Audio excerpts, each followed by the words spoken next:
여러분 안녕하십니까? 빡봉아TV의 빡봉아 인사드립니다. 지난 시간에 ADHD에 대하여 공부했습니다만은 이번 시간에 두 종류의 ADHD에 대해서 공부하도록 하겠습니다. 하나는 주의력 가다, 충동적 행동 등 가다한 행동으로 나타나는 경우고, 나머지 하나는 너무나 조용하고 착하고 순하고 바르게 자르고 있는 것 같으나 가제나 모든 활동이 미숙하여 성과를 거두지 못하는 것이 있습니다.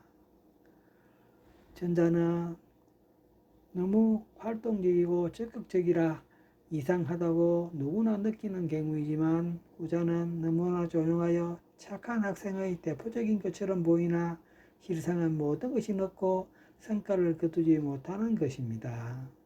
그럼 조용한 ADHD에 대하여 알아보고 어떻게 지도하면 될 수 있는지 생각해 보도록 하겠습니다. 조용한 ADHD 유행입니다. 첫째, 너무나 말이 적고 조용히 자리를 지키며 학업에 열중하는 것처럼 보입니다. 둘째, 학업 가업을 점검하여 보면 무엇을 하였는지 모르고 주의를 기울이지 않으며 관심이 없는 것 같은 느낌이 듭니다.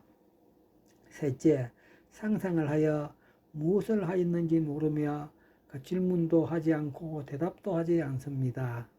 넷째, 과제를 제시하면 해결 속도가 늦거나 해결하지 못합니다.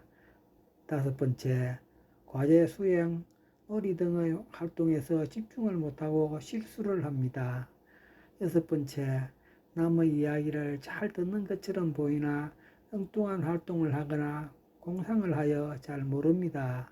일곱 번째, 집중하는 과제를 주면 하기 싫어합니다. 여덟 번째, 과제를 주면 잃어버리고 해오지 않거나 엉뚱한 다른 것을 해오기도 합니다. 아홉 번째, 외부 자극에 적응하지 못하거나 주의가 산만합니다. 열 번째, 조직 활동에서 적응하지 못하고 실수를 많이 합니다. 11번째, 일상적인 일을 자주 잊어버리거나 엉뚱한 다른 일을 합니다. 12번째, 집안의 정리정돈을 잘하지 않고 멋대로 두거나 그대로 생활합니다. 그럼 지도 방법을 알아보도록 하겠습니다. 첫 번째, 한 번으로 이해했다고 생각하지 말고 자주 확인합니다. 둘째, 짝을 지어주어 짝으로 하여금 자주 묻게 합니다. 셋째, 실수하지 않게 서로 이야기를 하면서 과제를 해결하도록 돕습니다. 넷째, 과제를 제시하면서 그 제시한 과제를 다시 한번 이야기하도록 합니다.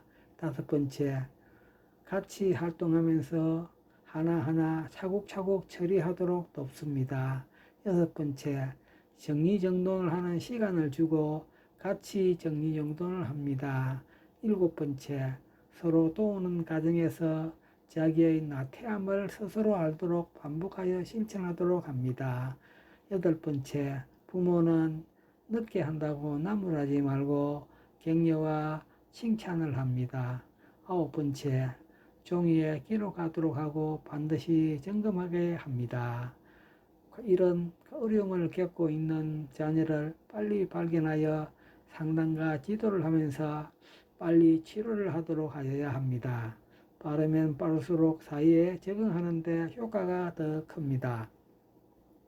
산업이 발달하고 사회가 복잡하기에 모든 것이 뒤죽박죽 되는 것처럼 보이나 이런 환경에 적응하도록 교육하는 것이 중요한 것임을 꼭 명심하고 지도하여야 합니다.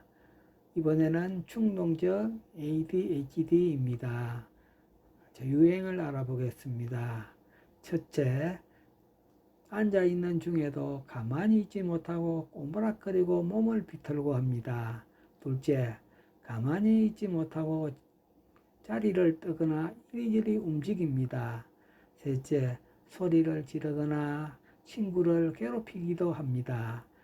넷째, 지나치게 많이 움직이거나 달리고 뛰고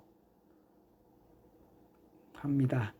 다섯 번째, 자주 다른 사람의 일을 방해하고 무턱대고 끼어듭니다. 6번째, 질문이 끝나기도 전에 끼어드는 경향이 많습니다.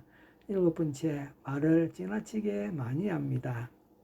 이상과 같이 과잉 행동을 하여 다른 사람에게 피해를 주기 때문에 심리의 안정을 하도록 하고, 불안해하면 불안 증세를 감소시키는 훈련이 필요합니다. 의사 선생님과 의논하여 치료하는 것이 아주 좋습니다. 치료는 그 예후가 좋으며 끈기 있게 반복 연습이 중요함을 꼭 인식하고 치료하여야 합니다. 이상 박봉아TV의 박봉아였습니다. 대단히 감사합니다.